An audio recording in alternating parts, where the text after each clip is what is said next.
예, 5월은 가정의 달입니다. 그리하여 우리가 가정에 관한 말씀을 전하면서 이번 주와 다음 주에 제가 특별히 성경적인 여성상과 성경적인 남성상의 말씀을 전하고자 합니다.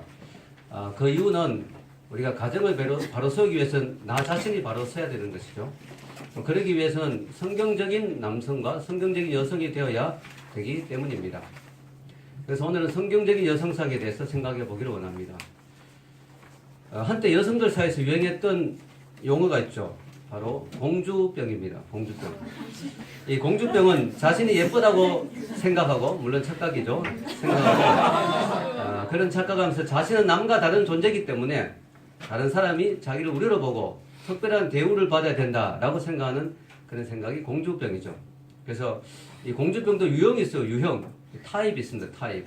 예를 들어 왠지 사과만 보면 죽을 것 같고 난쟁이만 보면 7명을 맞춰야 될 것 같은 생각이 드는 그런 사람은 백설공주병에 걸린 사람이죠.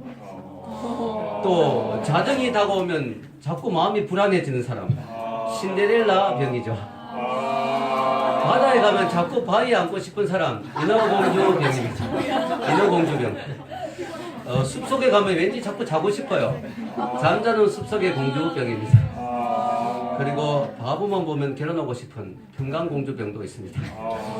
이런 공주병, 우스갯소리를 하는 말이지만 이런 말들이 다 어디서 나왔느냐? 외모지상주의죠. 예뻐야 된다. 그런 것이죠. 그래서 과거에는 공주란 말을 많이 썼지만 요즘은 이제 얼짱이란 말을 많이 쓰죠. 얼짱. 몸짱. 외국에도 이런 말이 있더라고요. 외국에도. 외국의 말 중에 루키즘이란 말이 있어요. 루키즘. 이건 룩에서 나와서 룩, 보다. 보는 것이 중요하다. 루키즘. 보는 걸 가지고 많이 따진다. 루키즘. 그래서 이런 영향이 참 이렇게 국내적으로 뿐만 아니라 외국에도 많이 있는 것 같습니다. 그래서 미국에도 연간 미국 사람들의 6명 중에 5명은 매년 성형수술을 한다고 합니다. 그만큼 많이 이렇게 외모를 중요하게 여기죠. 우리나라에서도 그 10대 여학생 중에 3명 중에 2명은 몸매가 정상인데도 자기가 스스로 뚱뚱하다고 생각하고 다이어트를 한 경험이 이렇게 65% 가까이나 된다고 합니다. 그래서 이게 외모나 이런 것들을 너무 따지다 보니까 그렇게 되는 것 같아요. 그래서 몇 년 전에 이런 황당한 일도 있었죠. 여자 강도가 잡혔는데 어떤 사람이 사진을 올렸는데 좀 예뻤어요. 강도가. 이렇게 예쁘면 강도질해도 용서받는 세상이죠. 얼짱 강도라는 그런 말이 나오면서 그 여인을 위한 팬클럽이 생기고 또 카페가 생기고 4만 명이 넘는 그런 사람들이 팬클럽 10개 들어가서 그 여자를 칭송하는, 아니 강도인데 예쁘다고 그렇게 대단하다는 식으로 이야기하는 것을 보면서 참 충격을 받았습니다. 그래서 이게 요즘 이런 게 참 심각한 것 같아요. 그래서 초등학생까지도 서로 얼굴 얼짱을 이야기하고 우리 반 얼짱이 누구냐 이러고 유치원생까지 그러고 심지어는 엄마들끼리도 자기 아이를 비교해서 베이비 얼짱 이래가지고 아마 은별이도 거기 나갈 수 있을 것 같은데 어쨌든 그런 지금 상황입니다. 자, 이게 뭐냐? 이게 외모가 너무 중요하게 여겨지는 시대가 됐죠. 이게 매스미디어도 좀 한몫하죠. 조금만 예쁜 여자에서 막 띄워주고 여신 강림 그러고 그죠? 자체 발광 그러고 말이죠. 모태 미인 그러고 모태 신앙에서 나온 말인 것 같아요. 모태 미인 이런 말들을 막 쓰면서 너무 외모 중심으로 모든 것들을 이야기하는 그런 시대가 됐습니다. 그래서 이게 외모 지상주의에 나도 모르게 영향을 받고 있어요. 그러니까 여러분도 나는 아니다라고 생각하지만 나도 모르게 영향을 받고 있는 경우가 참 많습니다. 그래서 제가 체크리스트를 좀 준비해봤어요. 체크리스트. 이 체크리스트에 여러분이 해당이 되면 여러분이 그 약간 외모 지상주의에 영향으로 가고 있는 거예요. 예를 들어 거울만 보면 마음에 안 드는 신체 부분에 먼저 눈이 간다. 이런 경우에 또 미디어에 나오는 날씬한 여성들만 보면 부러워지고 열등감을 느낀다. 체중계에 자주 오르고 체중계 눈금에 따라 내 기분이 오락가락한다. 다른 사람들이 내 용모를 칭찬하면 정말일까 하고 하루 종일 그 생각만 한다. 돈이 있다면 성형수술을 너무나 받고 싶다. 미용 관련 용품을 사는데 돈이 엄청나게 들어간다. 자, 이런 현상에 여러분들이 한두 가지라도 해당된다면 여러분도 알게 모르게 이 외모 지상주의에 이렇게 영향을 받고 있는 것이죠. 자, 우리가 이런 어떤 외모로만 따지는 것은 우리나라의 전통적인 여성 간의 변화가 많이 일어났다고 볼 수 있죠. 우리나라의 전통적인 여성가는 뭐예요? 신사임당 같은 이미지. 덕이 많고 현명하고 또 아이를 잘 낳아 키우고 이런 어떤 모습, 이런 것이 이제 전통적인 여성관이죠. 우리나라에서 중요하게 생각하고 훌륭한 여인으로 인정하는. 그걸 소위 말해서 마리아형이라죠. 마리아형. 아주 덕스럽고 현명하고 아주 또 이렇게 가정에 충실한.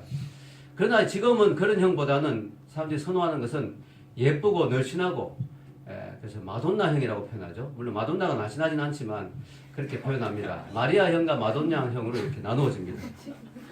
자, 여러분, 그래서 이게 요즘 그래서 다이어트, 미용 이런 데 정말 많은 돈을 소비하죠, 사람들이. 그래서 이제는 아줌마들까지 끼어듭니다. 그래서 얼짱 아줌마 이런 말도 한동안 있었습니다. 얼짱 아줌마.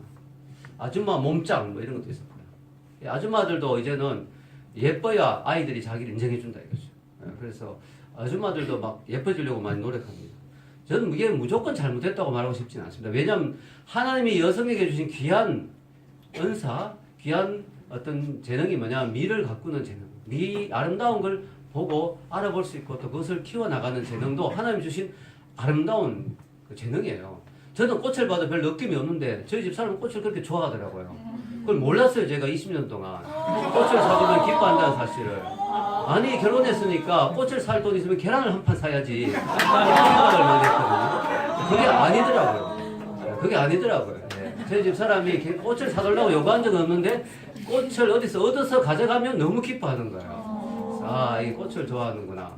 자, 여러분, 이게 아름다운 여성의 미를 추구하는 것은 여성이 주신, 하나님이 주신 아름다운 모습이에요. 나쁜 건 아니에요.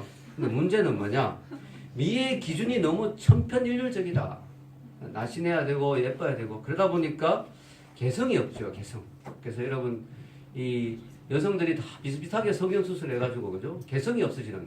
예쁘긴 예쁜데 그 얼굴이 그 얼굴. 아이돌들 보면, 그죠? 너무 비슷하죠, 얼굴이. 그 얼굴이 그 얼굴. 구별이 안 돼요, 구별이. 똑같은 얼굴 가지고 나오는 똑같은 미인. 하나님이 원하시는 건 그런 모습이 아니지 않겠는가. 하나님 우리의 외적인 아름다움도 무시하지는 않지만 하나님이 더 중요하게 여기는 건 뭐예요? 내면의 아름다움. 내면의 아름다움을 하나님 보시죠. 그래서 우리가 성경적인 여인상이 어떻게 돼야 되는가를 생각해 볼 필요가 있는데요. 이 성경에 보면 성경적인 하나님 보시기에 참 아름다운 여인을 묘사해 놓은 구절이 다행히 있어요. 우리 그걸 기준으로 삼을 수가 있죠. 그게 바로 오늘 읽은 잠언서 31장이에요. 잠언서 31장은 여인에 대한 이야기가 나옵니다. 1절에 어떻게 시작됩니까? 위에 한번 읽어볼까요? 시작. 누가 현숙한 여인을 찾았겠느냐? 그의 값은 진주보다 더하니라. 10절에 1절에 10절이죠 이게. 자, 현숙한 여인. 이 현숙하다는 뜻이 뭐냐면 어질현 맑을 수계예요. 그래서 참 심성이 깨끗하고 맑고 또 뭐요? 아주 현명하다, 지혜롭다, 아주 어질다 이런 것이죠. 어질현의 맑을 수. 사람이 참 덕이 있고 사람이 참 깨끗하고 맑다 하는 것이죠. 물론 지혜도 있겠죠. 영어에는 어떻게 되냐면 noble character라고 되어 있어요. noble이 고상하다, 귀족이다 이런 거죠. 아주 귀티가 난다 하는 것이죠. 그래서 우리가 아주 고상한 여인, 고상한 여인. 그러니까 제가 우리 혜빈이 어릴 때 너무 애가 좀 고상해 보이가 귀부인하고 많이 놀리고 장난쳤는데 어느 날 갑자기 애가 정색을 하더니 어린애가 귀부인이란 말 하지 마, 그 나쁜 말이야 이러는 거야. 그리고 너무 놀래가지고 나중에 커서 물어봤어요. 왜 그랬냐니까 자기는 귀부인이 귀의 부인이라고 한 줄 알고 놀린 줄 알고 그랬대요. 그런 뜻은 아니었죠. 귀부인. 그래서 이게 바로 귀부인이에요, 귀부인. 이 현숙한 여인이 뭐냐면 귀부인. 이게 뭐 사치품을 걸쳐서 귀부인이 아니라 왜 우리 사람을 만나보면 왜 귀태가 나는 사람이 있죠. 아주 그 고상하고 인격이 느껴지고 사람이 참 이렇게 맑고 어질고 이런 느낌이 드는 사람 있잖아요. 참 저 사람은 싸구려다 이런 생각이 드는 사람이 있고 고상하다 느낌이 드는 사람 있잖아요. 그런 걸 성경이 말하는 거죠.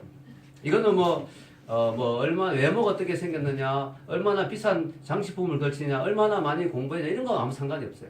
그 사람의 인격에 설려놓는 거죠. 그래서 여러분 이런 사람이 얼마나 귀하냐면 뭐예요? 그의 값은 뭐보다? 진주보다 더하니라. 이 남자분들이 주식 대박 이런 것만 자꾸 생각하는데요. 이런 귀한 여인을 만나면 진주를 만난 거하고 똑같다는 거예요. 진주보다 귀하다. 그래서 여러분이 기도할 때 이런 진주같이 귀한 여인을 만나게 해주십시오. 여자분들은 내가 이런 진주같이 귀한 여인이 되게 해주세요. 이렇게 기도해야 됩니다. 남자분이 만약에 진주 같은 여인을 만날 수 있는 능력이 안 된다면 저같이 진주 출신 자매님을 만나는 방법이 있습니다.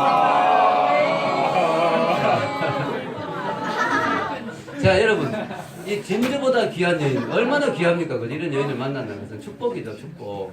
자, 오늘 이 잠언서에는 이런 진주같이 귀한 현숙한 여인의 특징이 구체적으로 나오는데요. 5가지가 나와 있는데요. 첫째는요, 부지런한 여자입니다. 부지런한 여자. 여러분, 이 공주병에 걸린 여자들의 특징은 게으르다는 거죠. 게을러. 왜냐? 내가 공주인데 왜 내가 일을 해야 되느냐? 공주인데 내가 왜 이렇게 섬겨야 되느냐? 나는 대접받아야지, 성립을 받아야지, 이런 생각하는 여자들이 참 많죠. 이 공주병에 걸리면 그렇게 됩니다. 그럼 자연히 부지런하지 않겠죠. 게으르겠죠. 남이 자기에게 다 해주기를 바라고 그런 사람이 되겠죠. 그래서 그런 유머가 있죠. 어떤 여자가 결혼하고 남편에게 따졌답니다. 당신 나 결혼하면 손가락에 물 한 방울 안 묻히게 해준다더니 이게 뭐야? 남편의 대답이 아주 자신 있게, 그래서 고무장갑 사줬잖아. 자, 여러분, 부지런한 여인, 현숙한 여인은 열심히 집안일을 하는데 기쁨을 합니다. 여러분, 오늘 보면 13절부터 19절에 보면요, 이 여인의 특징이 이렇게 나와 있어요. 이 여인 한번 읽어볼까요? 13절부터 위에 시작. 그는 양털과 삼을 구하여 부지런히, 부지런히 손으로 일하고, 손을 안 올려. 상인의 배와 같아서 먼 데서 양식을 가져오며, 또 있습니다. 밤이 새기 전에 일어나서 자기 집안 사람들에게 음식을 나누어주며 여종들에게 일을 정하여 맡기며 밭을 살펴보고 사며 자기의 손으로 번 것을 가지고 포도원을 일구며 힘있게 허리를 묶으며 자기의 팔을 강하게 하며 자기의 장사가 잘 되는 줄을 깨닫고 밤에 등불을 끄지 아니하며 손으로 손뭉치를 들고 손가락으로 가락을 잡으며. 자, 읽어보면 이 여자는 언제 자는지 좀 모르겠는데 밤에도 등불을 안 끄고 아침 일찍 일어나고 조금 뭐 그런 건 있습니다만 어쨌든 그래도 이 여자분이 부지런하다는 거죠. 결코 게으른 모습이 아닙니다. 그래서 여러분, 우리가 생각하는 성경적인 여인상은요, 아주 호리호리한 허리에 막 개미 허리에 막 바람이 불면 날려갈 같은 그런 여인보다는 오히려 허리를 묶고 팔을 강하게 하고 일을 잘하는, 약간 이제 허리도 튼튼하고 팔뚝도 좀 굵을 수 있는 그런 여인일 가능성도 있습니다. 그렇다고 남자 같은 여자라는 뜻은 아니고요. 그만큼 부지런하고 힘이 있고 건강미가 넘치는 여인이죠. 한마디로 건강미. 여인의 아름다움이 건강미가 또 중요하잖아요. 건강미가 넘치는. 그래서 여러분, 미인은 잠꾸러기 이런 말에 속지 마세요. 미인은 잠꾸러기 아닙니다. 정말 아름다운 여인은 일찍 일어나서 큐티하고 기도하고 가정의 식구들 위해서 음식을 준비하는 이런 모습이 현숙한 여인의 모습이죠. 자, 두 번째. 두 번째는 베풀 줄 아는 여자입니다. 베풀 줄 아는 여자.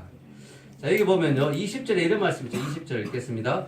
그는 공고한 자에게 손을 펴며 궁핍한 자를 위하여 손을 내밀며. 자, 손이 중요하죠. 이 여인이 손을 움켜쥐지 않고 손을 펴는 거예요. 어떤 자에게? 곤고한 자에게. 또 궁핍한 자를 보면 손을 딱 거두지 않고 손을 내미는 거죠. 이런 부지런히 일하고 재산을 모은 것도 중요하지만요, 넉넉하게 나누어 주시는 사람이 되어야 돼요. 특히 여자분이, 그런 여자분이 되는 가정이 참 복이 있습니다. 왜냐? 하나님이 베푸는 가정에 복을 주시거든요. 아멘입니까? 근데 이런 경우가 있어요. 남자분이 줄을 위해서 돈을 쓰고 싶은데 결혼을 딱 하면 갑자기 돈을 못 쓰는 거예요. 왜냐면 부인이 주머니를 딱 움켜쥐고 당신 어디 돈을 쓰는 거야? 이렇게 되면 갑자기 결혼 전에는 풍성하게 베풀던 남자가 결혼하면 갑자기 인색이 지는 그런 경우가 있을 수 있습니다. 그러면 안 되는 거죠.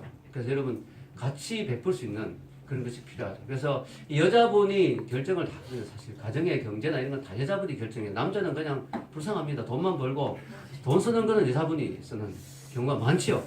예. 아닙니까? 예.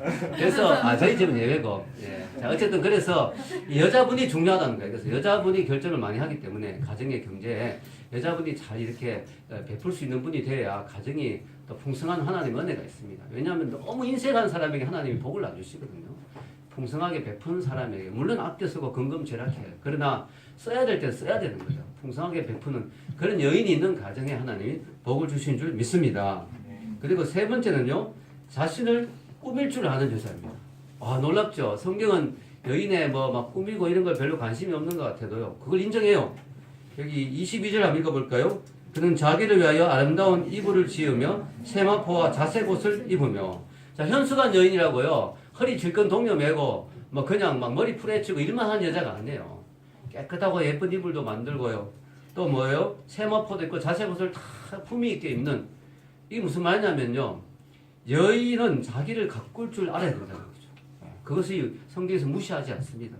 어디 외모만 자꾸 따지냐, 그건 잘못했지만, 그러나 외모를 어느 정도 가꾸는 것이 나쁜 게 아니에요.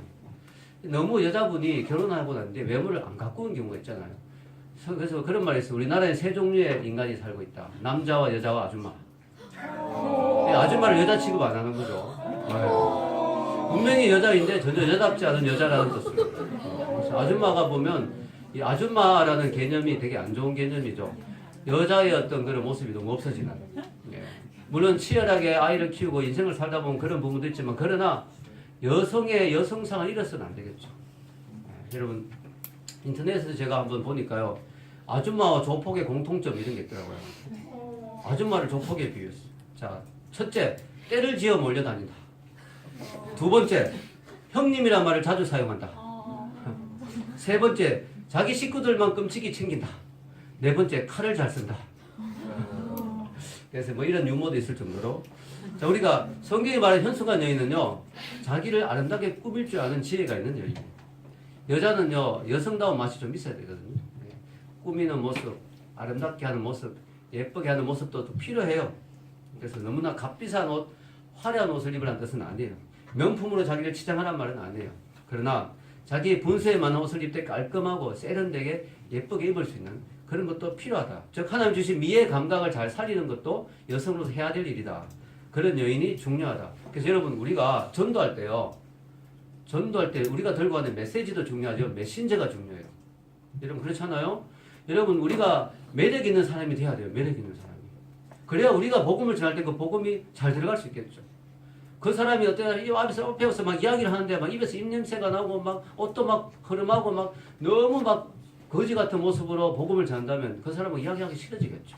근데 그냥 객관적으로 봐도 참 저 사람이 매력 있다. 참 멋있는 사람이다. 라는 생각이 들 때 우리가 전한 복음을 더 잘 듣겠죠. 그래서 우리가 우리 자신이 하나님 주시는 것들을 가꿀 수 있는 모습도 필요하다는 것이죠. 자, 네 번째는 남편을 세워주는 여자다. 남편을 올바르게 이렇게. 여기 보면 23절에 보면 읽어보겠습니다. 그의 남편은 그 딸의 장로들과 함께 성문에 앉으며 사람들의 인정을 받으며. 여기도 여인의 남편이 성문에 앉아있어요. 장로들과 함께. 그게 뭐냐면은 이분도 장로라는 거죠. 즉 리더급. 그 마을에 성문에서 재판을 하고 여러 가지 판단을 하고 그런 회의를 하는 그런 리더의 역할을 하고 있는 남편이죠. 이 여인은 남편을 아주 훌륭한 남편으로 세운 것이죠. 그래서 여러분, 이 남편이 이런 자리에 오기까지 부인의 헌신적인 내조가 있었다는 것은 분명하겠죠. 부인의 내조가 없이 남편이 이렇게 이 지역사회에서 인정을 받고 이 존경받는 사람이 되기는 어렵잖아요.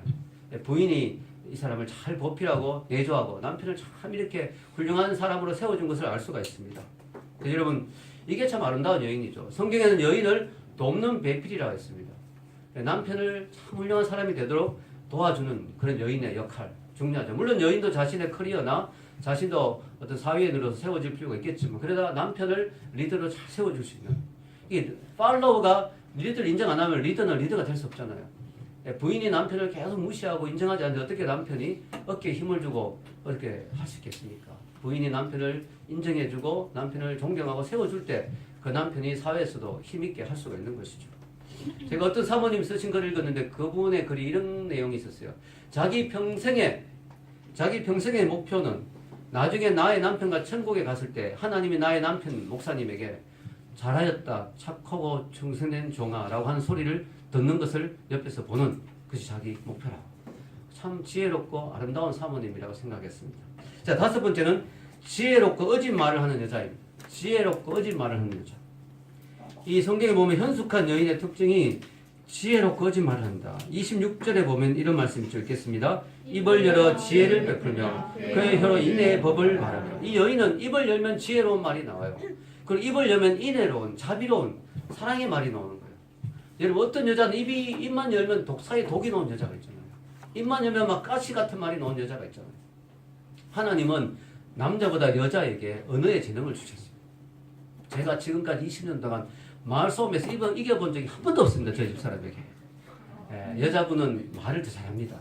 자, 그래서 여러분, 여자분은 언어의 재능이 있거든요. 자, 그런데 그 언어의 재능을 부정적인 데 사용하는 경우도 되게 많아요. 그래서 교회 안에 보면 교회에서 말로 시험되는 경우가 되게 많거든요. 근데 그 경우가 많은 경우에 여자분이 그런 경우가 많습니다. 여자분이. 말을 좀 이상하게 하거나 안 좋게 해가지고 교회 안에 시험된 경우가 정말 많습니다. 그래서 그런 여자분을 뭐라고 하냐면 BMW라 하죠. 빅마우스 워먼. 말을 자꾸 막 해가지고 문제를 일으키는 여자. 그런 여자분이 되면 안 되겠죠. 자, 재능을 긍정적인데, 덕을 세우는데, 지혜를 끼치는데, 인애를 베푸는데 우리 언어를 사용해야 될 줄로 믿습니다. 그래서 여러분, 여자분이 언어로 격려해주면요, 참 힘이 되죠. 여자분의 목소리, 말은 참 아름답고 따뜻하잖아요. 특히 아내가 남편에게 힘들 때 격려해준다. 그것은 뭐 천군만마를 얻은 것 같죠. 밖에서 아무리 남편이 핍박을 당하고 아무리 남편이 회사에서 닦이고 들어와도 부인이 집에서 여보 당신 그래도 훌륭한 사람이야 한마디만 해주면 남편은 게임 끝이에요. 얼마든지 일어설 수 있는 힘이 됩니다. 그런데 여자분이 남편에게 안 좋은 말 하면 남편은 바로 기가 끊기죠. 살기가 싫어지죠. 그래 되면. 여러분 어떤 사람 중에 이런 사람이 있어요. 나다니엘이라는 사람이 있는데 이 사람이 싫어요. 세관 공무원이었는데 어느 날 해고를 당했어요. 해고를. 그래가지고 너무 괴로운 거예요. 집에 들어가려고 너무 괴로운 거예요. 할 수 없이 막 괴로운 마음으로 집에 들어갔습니다. 어떻게 이 말을 꺼내지 싶어서 밥을 먹으면서 부인에게 여보 나 정말 너무 참 괴로운 일이 있는데 뭐예요? 나 오늘 해고당했어. 나 너무 괴로워. 그러니까 부인의 대답이 뭔지 아세요? 아니 이 사람아 우린 어떻게 먹고 살라고 지금 제정신이야 이렇게 나올 줄 알았는데 여보 드디어 하늘이 당신에게 기회를 주셨군요. 난 당신이 글에 재능 있는 걸 일찍이 알아봤어요. 이제 당신이 직장을 그만두었으니 글에만 전념할 수 있지 않게 됐겠습니까? 당신 정말 하늘이 준 기회입니다. 그러니까 남편이 그 말은 맞네. 나 글 쓰는 거 좋아하는데 뭘로 먹고 사냐고 부인이 잠시만 기다리니까 이렇게 문을 열고 뭘 가방을 하나 꺼내는데 보니까 가방에 돈이 가득 들어가 있어요. 이게 뭐예요? 하니까 여보 저는 당신이 문학의 천재인 걸 일찍이 알아봤어요. 언젠가 이런 날이 올 줄 알고 당신이 글에만 전념하도록 제가 몇 년 동안 돈을 차곡차곡 모아두었어요. 이 돈을 우리가 얼마 동안 버틸 수 있을 거예요. 그때 당신은 글을 쓰세요. 그래서 그 사람이 힘을 얻어가지고 글을 썼어요. 그 사람이 나다니엘 호손이고 그때 놓은 것이 바로 좋은 것이라는 세계적인 명작이 탄생하게 된 거죠. 바로 부인의 격려 때문에. 만약에 부인이 나가 죽으라 했으면 그 사람은 그런 글을 못 썼겠죠. 여러분 우리가 이 가까운 아내의 이 한마디가 정말 중요해요. 이 현숙한 여인의 특징이 뭐냐? 격려해주는 여인, 지혜로운 여인, 인의 말을 베푸는 여인. 아멘입니까? 근데요 여기까지 이야기하면 우리 고려시대 조선시대에 현숙한 여인 마리아상 현모양처 신사임당하고 비슷하네라는 생각이 들 수 있잖아요. 성경은요 여기서 끝나지가 않아요. 그 다음이 중요합니다. 바로 30절이죠. 읽겠습니다. 고운 것도 거짓되고 아름다운 것도 헛되나 오직 여호와를 경외하는 여자는 칭찬을 받을 것이라. 자 이게 바로 일반적으로 생각하는 마리아적인 현모양처와 다른 부분이죠. 이걸로 끝난 게 아니라 끝에 바로 들어가는 게 있죠. 이 여인의 특징이 여호와를 경외하는 여자다. 이 여자가 바로 하나님이 기뻐하시는 여자다. 이 모든 것을 다 잘해야 되지만 정말 중요한 것은 이 여인의 마음속에 하나님에 대한 경외감이 있는, 하나님을 예배하는 여자, 하나님을 경외하는 여자, 하나님을 자기 삶의 가장 중요한 존재로 인정하는 여자, 그 가정에 하나님을 주인으로 모시는 여자. 아멘입니까? 그런 여자가 아름답다는 거예요. 그러면서 하나님 뭐라고 말씀하세요? 고운 것도 거짓되고 아름다운 것도 헛되다. 왜냐? 여러분 20대, 30대는 참 고운 것이 참 곱잖아요. 여러분 여인들 얼마나 아름답습니까? 여러분 가장 예쁠 때인데 이게 헛되다는 거예요. 왜냐하면 60, 70대면 그 고운 것이 남지 않는다는 거죠. 세월의 앞에는 장사가 없다는 거죠. 몸매도 다 바뀌고 외모도 다 늙어지고 그것을 가지고 인생을 걸면 승부를 걸면 안 된다는 거죠. 여인들이 나의 외모를 가지고 승부를 걸면 이 사람 어떻게 될까요? 인생이 세월이 갈수록 점점 허탈해지겠죠. 왜냐하면 내 외모가 점점 늙어가니까. 외모를 가지고 인생의 승부를 걸면 세월이 지나갈수록 그 사람은 점점 살기 싫어져요. 그러나 하나님을 경외하는 여인의 그 아름다움은 세월이 갈수록 뭐예요? 점점 더 깊어지죠. 그래서 우리 이런 말 있죠. 늙어가는 게 아니라 익어가는 거다. 그 사람이 참 세월이 지날수록 그 사람이 깊이 영적으로 숙성돼가는 그런 모습의 여인. 얼마나 아름답습니까? 여러분 우리가 결혼할 때 외모만 보고 선택하는 경우가 있는데요. 그거 참 큰 실수죠. 어떤 분이 이런 말을 했어요. 여인의 외모만 보고 예쁘다고 다른 거 안 보고 결정하고 선택하는 경우에는 마치 포장지가 예쁘다고 그 포장만 보고 상품을 사는 거와 똑같다. 포장지가 예쁘지만 안에는 정말 엉터리가 들어가 있는 경우가 있잖아요. 우리가 외모만 보고 여인을 선택하면 그렇게 된다는 것이죠. 여러분, 제가 대학교 때 했는 말이 있습니다. 화장빨 속지 말고 조명빨 믿지 마라. 네, 화장빨 조명빨입니다. 자, 우리 그런 거에 믿고 속으면 안 되는 거죠. 자, 여러분, 그럼 어떻게 해야 되냐? 여인의 미를 어떻게 가꿔야 되냐? 물론 기본적으로 우리가 뭐 화장도 하고 얼굴도 가꿔야 되겠지만 가장 중요한 건 뭐냐면 여인의 아름다움은 하나님을 경외하는 데서 나오기 때문에 이 하나님을 경외하는 여인의 특징이 기도하는 여인이죠. 그래서 캐럴 레드라는 분이 이런 말을 했어요. 여성들에게. 여성들이요, 매일 기도의 미용실에서 시간을 보내라. 기도의 미용실. 너무 멋있는 말 아닙니까? 여러분, 여성들이 미용실 자주 가잖아요. 근데 기도의 미용실, 즉 기도의 골망에 들어가면 그 여인은 하나님의 은혜를 받아서 얼굴에 광채가 나고 아름다워진다는 거죠. 매일매일 기도의 미용실에 들어가라. 거기서 여인의 아름다움을 갖고 와라. 영적인 아름다움. 하나님을 경외하는 여인에게서 나오는 그 깊은 아름다움. 그 아름다움을 갖고 와라는 것이죠. 기도야말로 여인의 얼굴을 빛나게 합니다. 기도는 최고의 화장품입니다. 하나님을 진심으로 사랑하는 여인은 표정이 달라요. 여러분, 우리 얼굴은 성형으로 뭐 바꿀 수도 있지만, 그러다 얼굴은 바꾸기 어렵지만 표정은 바꿀 수 있죠. 우리가 하나님을 경외하게 되면 그 얼굴에서 평안이 흘러나오고, 기쁨이 흘러나오고, 그 평안의 표정을 볼 때 정말 아름다운 것이죠. 그 여인은 정말 아름다운 것이죠. 여러분, 정말 미인인데도 조금만 이야기해보면 정말 그냥 별로다 싶은 여인이 있을 수 있고요. 평범해 보이는데 이야기해볼수록 매력이 끌리고 자꾸 정말 더 이야기하고 싶은 그런 여인이 있잖아요. 우리가 그런 매력을 나오는 여인이 되어야 되는 것이죠. 나이가 들수록 그 얼굴은 더 아름다워지는 것입니다. 여러분, 결론적으로요, 저는 오늘 여인에게 하고 싶은 말이 이겁니다. 꽃이 아닌 열매가 되라. 여러분, 오늘 외모지상주의는 여성을 꽃으로 자꾸 비유하죠. 화려한 꽃으로. 여성을 자꾸 외모로, 꽃으로, 화려함으로 자꾸 이야기하는데요. 이 성경을 보면요, 꽃은 별로 긍정적으로 이야기 안 해요. 성경에 보면. 꽃은 대부분 성경에 부정적으로 묘사됩니다. 여기 보면요, 시편 103편 15절에 16절 읽어볼까요? 인생은 그날이 풀과 같으며 그 영화가 들의 꽃과 같도다. 그것은 바람이 지나가면 없어지나니 그 있던 자리도 다시 알지 못하거니와. 바람이 지나면 없어지는 게 뭐예요? 꽃이다. 또 야고보서에도 이런 말씀이 있죠. 읽겠습니다. 부한 자는 자기의 낮아짐을 자랑할지니 이는 그가 풀의 꽃과 같이 지나갑니다. 인생은 풀의 꽃과 같이 지나간다. 미모도 풀의 꽃과 같이 시든다. 자, 베드로전서도 읽겠습니다. 그러므로 모든 육체는 풀과 같고 그 모든 영광은 풀의 꽃과 같으니 풀은 마르고 꽃은 썩어지되. 이 베드로전서 1장 24절 말씀도 마찬가지죠. 모든 인간의 영광은 풀의 꽃과 같다. 다 떨어지고 다 허무해진다. 다 허무해진다는 거예요, 여러분. 이에 비해 성경은 열매를 강조합니다. 열매 맺는 인생이 되라. 하나님께 열매를 내놓을 열매가 있어야 된다. 열매를 합당한 열매를 맺으라. 열매는 남는 거죠. 열매는 남는 것이죠. 꽃이 순간적인 만족, 찰나적인 쾌락, 결국엔 허무로 끝날 것을 상징한다면 성경에서 열매는 생의 보람과 의미와 진지함과 가치를 이야기하는 거죠. 하나님 우리에게 꽃을 기대하기보다는 열매를 기대하시죠. 물론 꽃이 피어야 열매가 열린다 이렇게 말할 수 있지만, 그래서 우리 외모도 하나님 무시하지는 않아요. 그러나 우리 외모를 어느 정도 가꾸는 것은 하나님이 귀하게 보시지만, 그러나 외모만 가꾸다 인생 끝나면 안 된다는 거죠. 여러분, 하나님 앞에 섰을 때 아무 열매가 없고 너 뭐 하다 왔니? 예, 제가요 쌍꺼풀 수술도 하고 외모도 꾸며가지고 화장품도 최고 제품을 썼어요. 제가 인기가 되게 많았어요. 이건 아무 남는 게 없다는 거예요. 하나님, 제가 이런 열매를 가져왔습니다. 이 열매가 있어야 돼요. 열매가. 여러분, 여성의 특징이 뭐냐면요, 열매를 맺는 능력이 있어요. 남자보다. 그래서 여러분, 자녀도 자식을 품고 또 아이를 놓고 자식을 품고 이런 것도 여성들이 잘하잖아요. 그래서 성경에 아이를 태의 열매라고 표현하죠. 태의 열매. 남자는 아이를 놓을 수 있는 이 신비를 경험 못하는 거죠. 물론 여자들 입장이 힘들지만, 예, 그러나 남자들은 평생 경험 못하는 거죠. 여자들은 생명을 품고 낳을 수 있는 능력, 그리고 그걸 키울 수 있는 능력. 예. 이 아이들요, 키워보면요, 엄마를 너무너무 좋아합니다. 아빠 뭐 아무리 열심히 해줘도 엄마 어디 갔어?